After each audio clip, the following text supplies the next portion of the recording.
Welcome to A Quick Beer in Cleveland, Ohio. We begin our special series by sitting down with Great Lakes Brewing Company, the brewery that helped ignite the local craft beer scene. I'm here with Veronica, Victor at Great Lakes Brewing in Cleveland, sitting upstairs, enjoying a beer. Thanks so much for doing this, you two.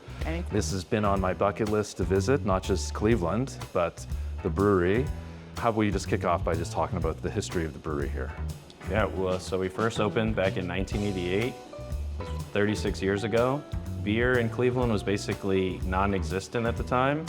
The last brewery that was operating here was Schmidt & Sons, a brewery from Philadelphia. They closed in 1984.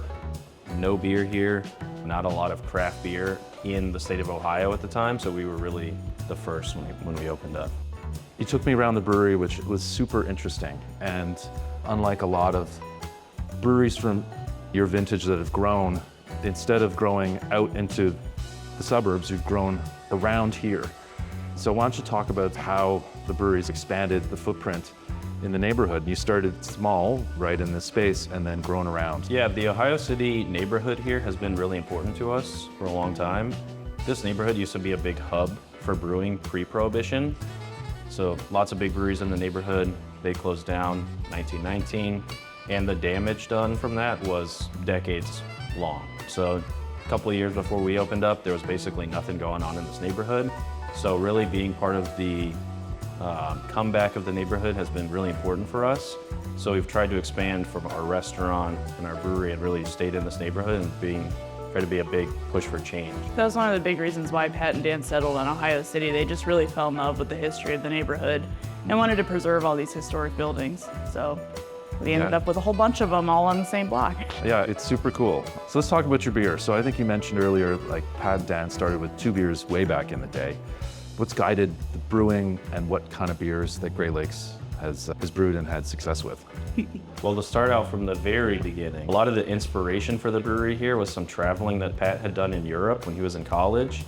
He went over there and had a beer that was so fresh that he said it was a religious experience. I'm back here to the United States, and beer here at the time, we're talking mid-1970s, was not that great. Oh, way back then. Yeah. So when we opened up here, we had a big emphasis on fresh beer made with the best ingredients, served as fresh as possible. So when we opened up, 1988, the beer industry was a lot different than it is today. We had our Dortmunder Gold, our Elliot Ness, and that was it, just 2 beers to start out. So when we first opened, we only had a couple tanks making Dortmunder Gold, Elliot Ness, and that was it. Basically enough to supply a restaurant, making a couple beers for the bar right next door. A big thing that we've tried to do here is preserve the historic aspect of these buildings. So where Brewhouse number 1 is, that was an old feed and seed store that opened in the late 1800s, closed in 1970, basically supplying the local area with bulk goods, grains, coffee, salt, things like that. The original scale from that store is still seen today in the restaurant. So pretty cool that we have that old brewing system in there. It was actually built by a company that manufactures wine equipment, because in 1988, there was really no market for brewing equipment. Yeah. So Pat, Dan, and then 2 guys who used to work at Schmidt's, they actually basically went around to companies shopping, saying, hey, we need some brewing equipment. Doesn't have to be anything crazy about this size. Is this something you can manufacture? So a company in Southern Ohio, that, like I said, makes wine equipment, they manufactured that for us. Thrown together, made do at the time. And we still use that today for our restaurant exclusive beers, test batches, old favorites, things like that. Our bar area, just next door, that's my favorite space that we have here. That's an old bar that opened in 1872. It was originally opened as the Market Street Exchange. The bar that's in there today was actually put in 1908. It was originally installed in there, like I said, 1908. 1919, Prohibition comes around, they're forced to shut down. And that bar was taken apart because that area was taken over by the Salvation Army. So they took that, cut it into 3 pieces, stuck it upstairs into storage. 1933, Prohibition ends. It reopens as the Market Tavern. They found the bar, reassembled it, and it's still in the same spot. That's wild. So Elliot Ness, what most well known for his time in Chicago, he worked for the FBI, Prohibition officer. He's the guy that helped take down Al Capone. But after Prohibition, he ended up here in Cleveland as our city's public safety director. And he ran for mayor 4 times and never got elected. But he was our public safety director in Cleveland, so he ran police and fire department. The story is Elliot Ness used to drink at the Market Tavern while it was in operation.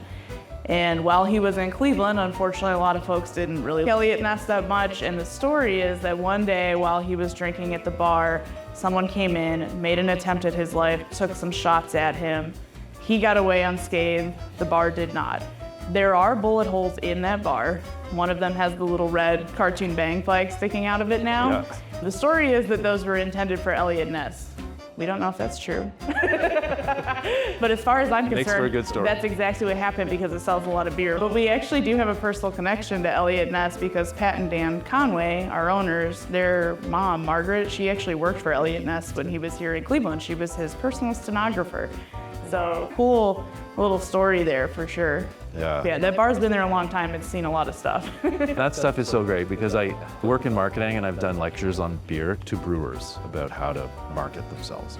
And I always say making good beer is not enough anymore. It used to be. You have to have a story. If you don't have a story, you're not going to break through because everybody's got an IPA that's good. And that's cool that you have those connections because it does work. It does sell beer. People they want that magic when they're experiencing places like this. And that's really cool that you've got that. And then you just got to see our pilot system over there too. So that's our 2-barrel system. We got that in 2017. That is where we test out all the fun new stuff. So what's really cool about that is a lot of folks in the company get to brew on there. So we have lots of really fun stuff coming off that system. So we still use that to brew pub exclusive beer. So we almost always have something on that came off that system that you can't get anywhere else. Sweet. Old favorites. Burning River. Stay tuned. In the future. Scoop? Stay No. tuned. Join us for our next episode of A Quick Beer as we'll continue our conversation with Great Lakes Brewing Company.